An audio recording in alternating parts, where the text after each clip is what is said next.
السلام علیکم ورحمۃ اللہ وبرکاتہ۔ امید ہے مزاج بخیر ہوں گے۔ سب سے پہلے گزارش کرتا چلوں کہ وہ احباب جنہوں نے اب تک چینل کو سبسکرائب نہیں کیا، برائے کرم اسے سبسکرائب کر لیں، اور اگر بیل کے آئیکن کو دبا دیں گے تو آنے والی ہر نئی ویڈیو کا نوٹیفیکیشن آپ کو بر وقت موصول ہوتا رہے گا۔ پابندی ہوگی تو صرف مساجد پر، اگر کسی کو روکا جائے گا تو نماز پڑھنے سے، کسی کے لیے سختی ہوگی تو تراویح پڑھنے پر، کہیں اگر ہجوم میں بیماری کے پھیلنے کا خطرہ ہوگا تو وہ صرف اور صرف جمعے کے اجتماعات میں ہوگا، یا پھر ان طاق راتوں میں ہوگا جہاں پر مسلمان مساجد میں جا کر عبادات کریں گے یا اعتکاف میں بیٹھیں گے، کیونکہ یہ بیماری نہ تو بازاروں میں جمگٹھا لگانے سے پھیلتی ہے، نہ سپر سٹورز میں مکھیوں کی طرح بھن بھناتے ہوئے انسانوں کے بیچ میں اثر کرتی ہے، اور نہ ہی مسجد کے علاوہ کہیں اور ہونے والی ماس گیدرنگ میں اس کا پھیلاؤ ہوتا ہے۔ اس لیے ہمارے شیعہ بھائیوں کو یوم علی کے موقع پر جلوس نکالنے اور اپنی روایت کو حسب معمول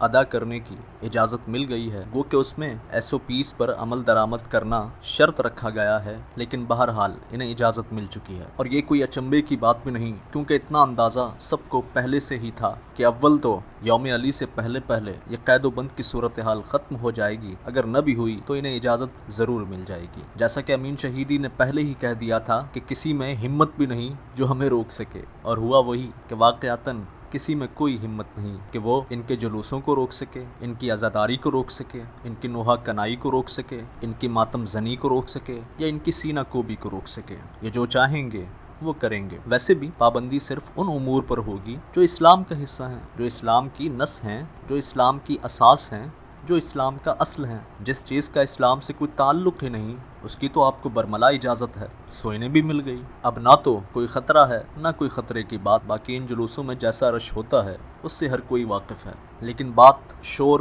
اور شعور کی ہے کہ جہاں پر شور ہو وہاں شعور نہیں ہوتا، اور جہاں پر شعور ہو وہاں شور نہیں ہوتا۔ اب جہاں شور ہے وہ طبقہ شعور سے کوسوں دور ہے، اور جہاں خاموشی ہے وہی اصل میں باشعور ہے۔ ملتا ہوں انشاءاللہ اگلی ویڈیو میں، تب تک اپنا اور اپنے ارد گرد کے لوگوں کا خیال رکھیں۔ اللہ ہمارا حامی و ناصر ہو۔